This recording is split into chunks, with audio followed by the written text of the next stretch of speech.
नौकर जोर लगा लगाकर मेरा मसाज करता। मैं उसको पैसे पकड़ाती तो कहता, रहने दो मालकिन, वसूली रात को करूंगा। मैं कुछ समझ नहीं पाती। जैसे जैसे वह मसाज करता मुझ पर खुमारी बढ़ती ही जाती और मैं सुकून से गहरी नींद सो जाती। लेकिन एक रात मुझे नींद नहीं आई। मेरे तो होश उड़ गए जब उस रात मसाज करते करते उसने, मेरा नाम दामिनी है, मैं बहुत खूबसूरत थी, इसीलिए शादी से पहले हर दिन मेरे लिए रिश्ता आता था। मैं अपने माँ बाप की इकलौती बेटी थी, इसलिए मेरा बाप चाहता था कि मैं डॉक्टर बनकर उसका नाम रोशन करूं। मगर जब मेरे लिए इतने अच्छे रिश्ते आते थे तो मेरी माँ मुझे कहती कि तुम अपनी पढ़ाई छोड़ दो ताकि मैं तुम्हारी शादी कर दूं। मगर मैं अपनी माँ से कहती थी कि मुझे तो डॉक्टर बनना है। मगर यह सुनकर मेरी माँ को गुस्सा आ जाता था और वह कहती थी कि तुम अभी शादी कर लो, ये डॉक्टर की पढ़ाई बाद में कर लेना। मगर मेरा बाप नहीं मानता था, इसलिए मेरी माँ एक बुजुर्ग बाबा के पास गई और उनसे कहा कि मैं अपनी बेटी की शादी करना चाहती हूँ। मगर उसका बाप नहीं मान रहा। कोई ऐसा ताबीज दो कि उसका बाप शादी के लिए फौरन मान जाए। उस बुजुर्ग ने मेरी माँ से 2000 रुपए लिए और ऐसा ताबीज दिया कि मेरा बाप मेरी शादी के लिए फौरन मान गया। ये रिश्ता दरअसल मेरे बाप के दोस्त ने अपने बेटे के लिए मांगा था और कहा कि आपकी बेटी शादी के बाद भी डॉक्टर बन सकती है। ये सुनकर मेरे बाप ने उससे शादी के लिए फौरन हाँ कह दिया और मैं विदा होकर अपने ससुराल आ गई। मेरे ससुराल वाले बहुत अमीर थे, इसलिए मैं और मेरे पति अलग घर में रहते थे। मेरा पति अपने बाप का बिजनेस संभालता था, इसलिए वह सुबह से शाम तक बिजी रहता था। मैं उसके घर गई तो वहां का ऐशो आराम देखकर मैं चौंक गई। मेरे पति ने मेरी सेवा के लिए कई नौकरानियां रखी हुई थी, मगर उसका एक नौकर धीरे धीरे मेरे करीब आने लगा। उस नौकर ने मुझसे कहा कि मैं यहाँ काफी सालों से काम कर रहा हूँ और आपके ससुराल वाले मुझे बिल्कुल घर के मेंबर की तरह ही समझते हैं। ये सुनकर मैंने भी उसे खास अहमियत देना शुरू कर दी। वह एक दिन मेरे कमरे में आ गया। मैं अभी तक बिस्तर में लेटी हुई थी। उसने मुझे थका थका देखा तो कहने लगा कि आप लेटे रहो, थक गई होगी। अगर आपको ऐतराज ना हो तो मैं आपके पैर दबा दूं। यह सुनकर मैं चौंक गई। मैं खूबसूरत थी, जवान थी, लेकिन मुझे मेरे पति के अलावा किसी मर्द ने नहीं छुआ था और ना ही मैंने किसी नौकर से कभी अपने पैर दबवाए थे। इसलिए मैंने फौरन मना कर दिया, क्योंकि मुझे अच्छा नहीं लगता कि कोई पराया मुझे छुए। यह सुनकर वह चुप हो गया और मेरे कमरे से चला गया। तभी मुझे एहसास हुआ कि मैंने उसकी बात का जवाब बहुत सख्ती से दिया था। शायद वह पहले भी मेरे ससुराल में ऐसे काम करता होगा, मगर मैंने साफ इनकार करके उसका दिल तोड़ दिया था। दरअसल मैं बहुत नरम दिल थी, इसलिए मुझे बाद में अफसोस होने लगा। मैं उसके बारे में सोचने लगी कि यह नौकर तो काफी जवान और खूबसूरत है, मुझे इससे पैर नहीं दबवाना चाहिए था। शायद मेरे पति को यह बात अच्छी ना लगे। अगले दिन भी ऐसा हुआ। नौकर ने यही बात मुझे दोबारा कहा। मैं उस दिन बहुत थकी हुई थी, इसलिए मैंने अपने पैर बिस्तर से नीचे कर लिए और उससे कहा कि तुम मेरे पैर दबा दो। यह सुनकर वह खुश हो गया और उसने मेरे पैर दबाने शुरू कर दिए। वह इतने धीरे धीरे पैर दबा रहा था कि मुझे फिर से नींद आने लगी। ये देखकर वह नौकर कहने लगा, मालकिन, आपको नींद आ रही है, आप बिस्तर पर लेट जाओ, मैं आपके पैर दबाता रहूंगा। मैं जैसे मदहोशी में थी, इसलिए फौरन बिस्तर पर लेट गई। वह नौकर बिस्तर पर आ गया और मेरे पैर दबाने लगा। उसके बाद मुझे होश नहीं रहा और मैं सो गई। मुझे नहीं पता था कि मैं कितने घंटे सोती रही। मेरी आंख खुली तो मैंने देखा कि वह नौकर अभी तक मेरे पैर दबा रहा था। ये देखकर मुझे उस पर तरस आ गया और मैंने हाथ बढ़ाकर अपना पर्स खोली और कुछ नोट निकाले और उस नौकर के हाथ में रख दिए। ये देखकर वह शर्माने लगा। मालकिन, आप मुझे पैसे देकर शर्मिंदा कर रही है। मेरी सैलरी अच्छी है, मुझे इन पैसों की जरूरत नहीं है। ये सुनकर मैंने उससे कहा कि यह पैसे तुम्हारी मेहनत के हैं। ये सुनकर उस नौकर ने मुझसे वह पैसे लिए और मेरे कमरे से निकल गया। मेरा पति रात को देर से आता था, इसलिए मैंने शाम को फिर उस नौकर को अपने कमरे में बुलाया और उससे कहा कि तुम्हारी मालिश से मुझे बहुत अच्छी नींद आती है, इसलिए जब तक मेरा पति घर नहीं आ जाता तब तक तुम मेरे कमरे में ही रहना। शायद नौकर को पैसे का लालच आ गया था, इसलिए वह मेरी बात सुनकर खुश हो गया और कहने लगा, मैं तो आपका मामूली सा नौकर हूं, जैसा आप कहोगे मैं वैसा ही करूंगा। आपके पैर दबाता रहूंगा ताकि आपकी थकान उतर जाए और आपको सुकून मिले। ये सुनकर मैंने उससे कहा कि तुम्हारे हाथों में जादू है, इसलिए तो मेरी सारी थकावट उतर जाती है। एक दिन नौकर ने मुझसे कहा कि आपकी सास भी कभी कभी मुझसे मसाज करवा लेती थी। ये सुनकर मैं चौंक गई। मुझे मेरी सास ऐसी नहीं लगती थी, मगर वह नौकर झूठ बोलने वाला नहीं लगता था। मुझे ससुराल आए 1 महीना होने वाला था, इसलिए मैंने नौकरों को परख लिया था। वह मुझे हर बात सच ही कहता था। मेरे घर में नौकरानियां भी काम करती थी, मगर वह झूठी और बेईमान थी। वह मुझसे जो बात सुन लेती थी उसे पूरे मोहल्ले में मशहूर कर देती थी, इसलिए मैं उन्हें अपने कमरे में नहीं आने देती। ये नौकर इस घर का पुराना नौकर था, इसलिए मैं उस पर भरोसा करती थी। नौकर भी मेरे कमरे में आता था, मगर अपनी नजरें झुकाकर रखता था। वह मेरे जिस्म को हाथ लगाता, मगर उसकी नीयत खराब न थी। ऐसा हर रात होता था। एक दिन मैंने अपने पति से कहा कि जब से हमारी शादी हुई है हम कहीं घूमने फिरने नहीं गए। यह सुनकर मेरे पति ने कहा कि जब से हमारी शादी हुई है तुम भी तो हर वक्त नींद में रहती हो। मैं रात को घर आता हूं तो तुम गहरी नींद में होती हो। दिन को मेरे पास वक्त नहीं होता और रात को मेरे घर आने से पहले तुम सो जाती हो। यह सुनकर मैं अपने दिल में सोचने लगी कि यह सब नौकर की मालिश की वजह से हो रहा था। मेरे पति की शिकायत सही थी। मुझे रोज रात को अपने पति के लिए जागना चाहिए था। उस दिन मैंने फैसला किया कि आज रात जब नौकर मुझे मालिश के लिए कहेगा तो मैं इनकार करूंगी, ताकि मुझे नींद ना आए और मैं अपने पति के आने तक जागती रहूं। शाम हुई तो मैंने नहाकर खुद को खूब तैयार किया और दुल्हन बनकर बिस्तर पर बैठ गई। नौकर मेरे कमरे में आया तो उसने मुझे मालिश के लिए पूछा, मगर मैंने साफ इनकार कर दिया। मेरी बात सुनकर वह कुछ उदास हो गया और वापस चला गया। कुछ देर बाद नौकर मेरे कमरे में आया तो उसके हाथ में दूध का गिलास था। मैंने खाना नहीं खाया था, इसलिए फौरन दूध पी ली और अपने पति का इंतजार करने लगी, मगर मुझे नींद आ गई और मैं सो गई। सुबह में जागी तो नौकर फौरन मेरे कमरे में आया और कहने लगा, मालकिन आपके लिए नाश्ता लेकर आऊं। ये सुनकर मैंने अपने पति के बिस्तर की तरफ देखा, वह खाली था। ये देखकर नौकर कहने लगा, मालिक को जरूरी काम था, वह नाश्ता करके चले गए। ये सुनकर मेरा मूड खराब हो गया।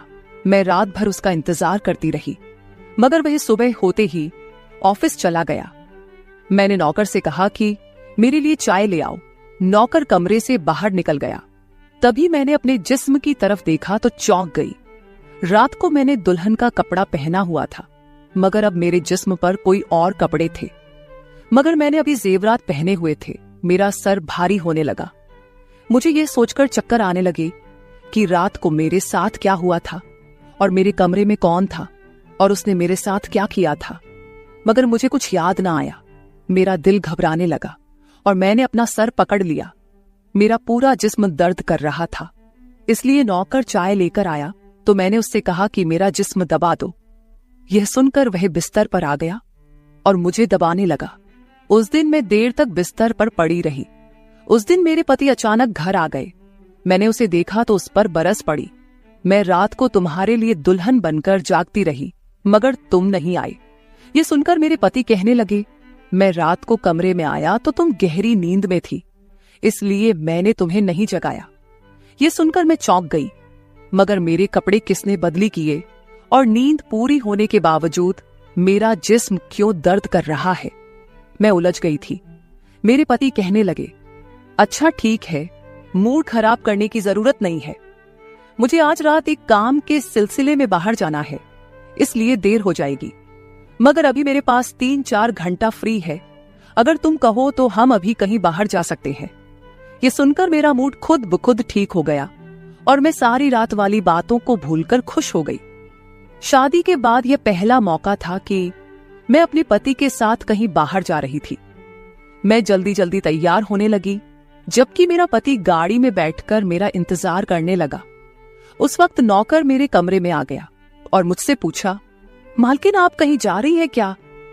ये सुनकर मैंने उससे कहा कि हाँ, मगर तुम क्यों पूछ रहे हो? ये सुनकर नौकर कहने लगा, मैं आपका नौकर हूं, मगर आपको यही सलाह दूंगा कि आप बाहर नहीं जाओ, क्योंकि आपका जिस्म थक जाएगा। ये सुनकर मुझे गुस्सा आ गया और मैंने उससे कहा कि तुम मेरे नौकर हो, मेरे पति बनने की कोशिश मत करो। ये कहकर मैं बाहर चली गई। न जाने मुझे किस बात पर गुस्सा आ गया था। मैंने उस नौकर को खूब खरी खरी सुना दी। वह भी अपनी औकात जान गया था। तभी तो मैं जब घर आई तो वह मेरे सामने नहीं आया। मेरे पति मुझे गेट पर उतारकर वापस बाहर जा चुके थे। जबकि मैं अंदर आई तो मेरा सारा जिस्म बुरी तरह दुख रहा था। शायद मेरे जिस्म को मालिश की आदत हो गई थी।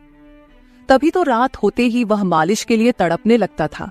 लेकिन मैंने उस नौकर को नाराज कर दिया था, इसलिए आज वह मेरी मालिश करने नहीं आया। मगर मुझे उसकी जरूरत थी, इसलिए मैंने एक नौकरानी को बुलाया और उस नौकर को बुलाने को कहा। थोड़ी देर गुजरी थी कि वह नौकर मेरे कमरे में आ गया, मेरे बिस्तर पर बैठ गया और चुपचाप मेरे पैरों को दबाने लगा। यह देखकर मुझे शर्मिंदगी हुई। मैंने उसे इतना बुरा भला कहा, मगर उसने मेरी बात को बिल्कुल बुरा नहीं माना। मैंने उसे चुप देखा तो कहने लगी, मुझे उस वक्त पता नहीं क्या हो गया था, इसलिए मैंने तुम्हें खरी खरी सुनाई। मैं इतने दिनों के बाद अपने पति के साथ कहीं बाहर जा रही थी, इसलिए मुझे तुम्हारा टोकना अच्छा नहीं लगा, इसलिए मुझे माफ कर दो। मैं उसकी मालकिन थी और उसे इस काम के पैसे देती थी, मगर अब भी मुझ में इंसानियत जिंदा थी, इसलिए मैंने मालिक होकर भी नौकर से माफी मांग ली।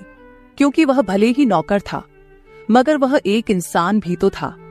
मेरी बात सुनकर वह नौकर कहने लगा, मैं आपका नौकर हूं, इस काम के लिए मैं आपसे सैलरी लेता हूं, इसलिए आपको हक है, आप जो चाहे मुझे कह दे। ये सुनकर मैं चुप हो गई, मगर मैंने सोच लिया था कि आइंदा इससे ऐसा कुछ नहीं कहूंगी। वह उस रात देर तक मेरी मालिश करता रहा और फिर मुझे नींद आ गई। मुझे नहीं पता था कि नौकर मेरे कमरे से कब निकला और कब मेरे पति घर पर आए। मैं सुबह उठी तो मेरा पति बाथरूम में था और बाहर जाने के लिए तैयार हो रहा था। मैं उसे हैरानी से देखने लगी। पता नहीं आजकल मुझे क्या हो रहा था। नौकर की मालिश से मुझे इतनी गहरी नींद आती कि मुझे किसी बात का होश ना रहता था। मुझे इस बात का भी पता नहीं चलता था कि मेरा पति कब कमरे में आता था। मैं सोचने लगी कि इस नौकर की मालिश में ऐसा क्या जादू था कि वह मेरे पति के आने से पहले ही मेरी मालिश करता। तो मैं अचानक गहरी नींद में सो जाती थी। सुबह जब मैं उठती तो मेरा सर भारी महसूस होता और मैं चलने फिरने के काबिल नहीं रहती। मगर यह बात मैंने अपने पति को नहीं बताई, क्योंकि मैं नहीं चाहती थी कि ये बात मेरे पति को पता चले कि मैं उस नौकर से मसाज करवाती थी। एक दिन मेरा पति दिन के वक्त घर पर ही रहा। मैंने नौकर से घर के सारे काम करवाए, अपने कमरे में नहीं आने दिया। नौकर भी घर के सारे काम करता रहा और मसाज वाली बात किसी के सामने अपने मुंह से नहीं निकाली। मैं भी चाहती थी कि यह बात किसी को पता ना चले। इस दौरान जब मेरा पति घर से बाहर जाता था, मैं उस नौकर को कमरे में बुला लेती थी। मगर एक दिन मेरा पति अचानक ही घर आ गया और मैं कमरे में थी। यह देखकर मैं बहुत घबरा गई और सोचा कि पति के आने से पहले नौकर को भगा दूं। मगर यह नौकर भी बड़ा समझदार था। मेरे पति के आने से पहले दूसरे काम पर लग गया और मेरे पति को कुछ पता नहीं चला। मैं मसाज घर की नौकरानियों से भी करवा सकती थी, मगर उस नौकर के हाथ में क्या जादू था कि मैं उसे हर रोज अपने कमरे में बुला लेती थी। मुझे पता नहीं क्या हो जा रहा था। जिस रात मैं नौकर से मसाज नहीं करवाती थी, उस रात मेरे पूरे जिस्म में दर्द हो जाता था। सुबह में जागती तो मेरा सर भारी हो जाता था और मुझे थकान भी हो जाती थी। एक रात मैंने नौकर से मालिश करवाई और गहरी नींद सो गई। सुबह मेरी आंख खुली तो फिर से मेरे कपड़े चेंज हो चुके थे। ये क्या माजरा था? ऐसा कौन करता था? क्या मेरा पति मेरे साथ ऐसा कर रहा था? मैं सोच में पड़ गई। मैंने शीशे के सामने जाकर देखा तो चौंक गई। मेरे पूरे जिस्म पर लाल निशान पड़ गए थे। यह कैसे निशान थे? मैं अपने जिस्म पर हाथ फेरने लगी। मैं जैसे उस निशान को मिटाना चाहती थी, मगर ऐसा ना हुआ। अगले दिन फिर मैंने अपने जिस्म को देखा कि निशान खत्म होने के बजाय फैलने लगे थे। मैं घबरा गई। तभी मेरे कमरे में नौकर आ गया और उसने मुझे मालिश को कहा। मैं उस निशान को छुपाना चाहती थी, इसलिए उसे कहा कि आज तुम सिर्फ मेरे पैर दबा दो। उसने मुझसे कुछ नहीं पूछा, मगर मैं अंदर ही अंदर डर रही थी।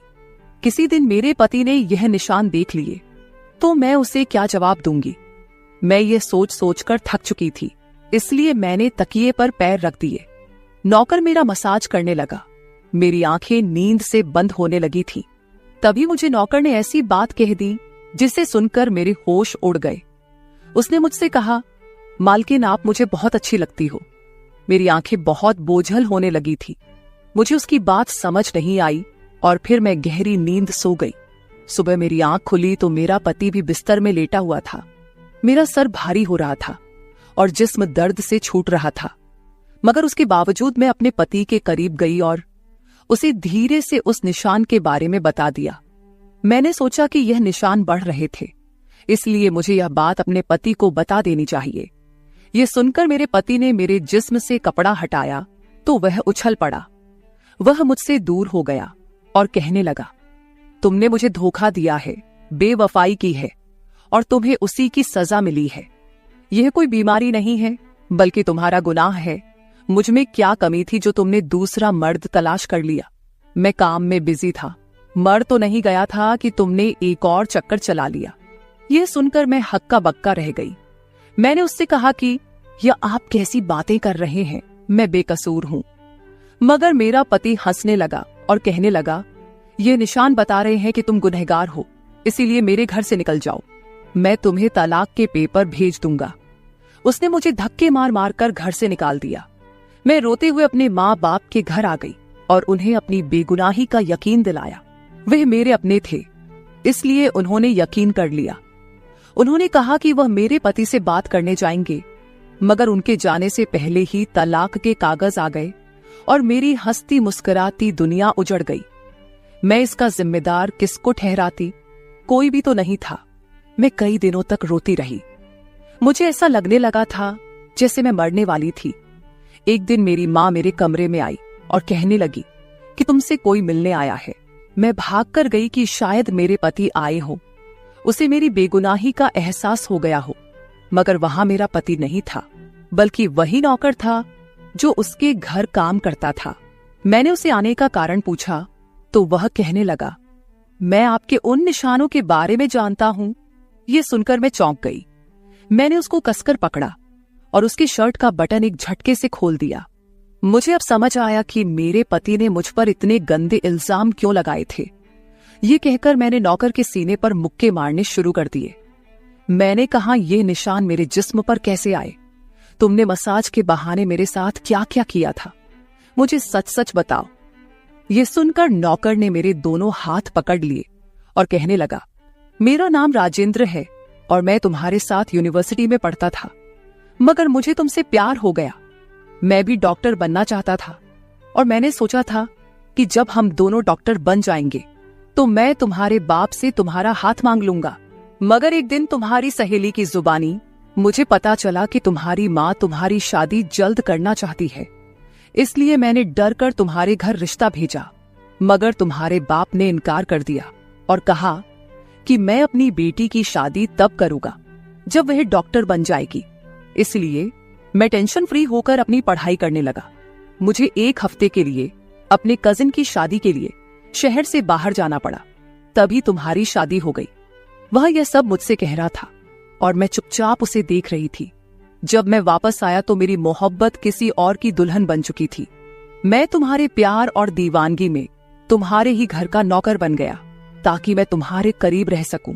मैं तुम्हारे करीब आना चाहता था, इसलिए मसाज के बहाने तुम्हारे कमरे में आ जाता था और रात को तुम्हारे दूध में बेहोशी की दवा मिला देता था ताकि तुम सोती रहो और तुम्हारा पति तुम्हारे करीब ना आ सके, क्योंकि तुम मेरी थी। मैं तुम्हें किसी और के करीब नहीं देख सकता था। ये सुनकर मैं हक्का बक्का रह गई। क्या तुमने मेरे साथ कभी कुछ गलत किया? यह सुनकर उसने मेरा हाथ अपने सर पर रख लिया और कहा, मैं तुमसे प्यार करता था, इसलिए तुम्हारी इजाजत के बगैर मैं तुम्हारे साथ कुछ नहीं करना चाहता था। ये सुनकर मैंने उस निशान की तरफ इशारा किया जो हम दोनों के जिस्म पर थे। ये सुनकर वह हंस दिया और कहा कि मैं डॉक्टर हूं और यह सिर्फ इन्फेक्शन है। ये मैंने इसलिए किया ताकि तुम्हारे पति को हम दोनों के ऊपर शक हो जाए। ये कहकर उसने मुझसे माफी मांग ली और मैंने पूरे 1 साल उसे सजा देने के बाद माफ कर दिया और फिर उसके साथ शादी कर ली। तो मेरे प्यारे दोस्तों, ये थी हमारी आज की छोटी सी कहानी। आपको ये कहानी कैसी लगी कमेंट करके जरूर बताएं। अगर आपको ये कहानी पसंद आई हो तो इसे लाइक करें और अपने दोस्तों के साथ शेयर करें। अगर आप ऐसी ही और भी इंटरेस्टिंग और रोमांटिक कहानियां सुनना चाहते हो तो चैनल को सब्सक्राइब जरूर कर ले और बेल आइकॉन ऑन कर ले ताकि आपको मेरी हर कहानी समय पर मिल सके। कल मिलेंगे एक और नई कहानी के साथ। धन्यवाद।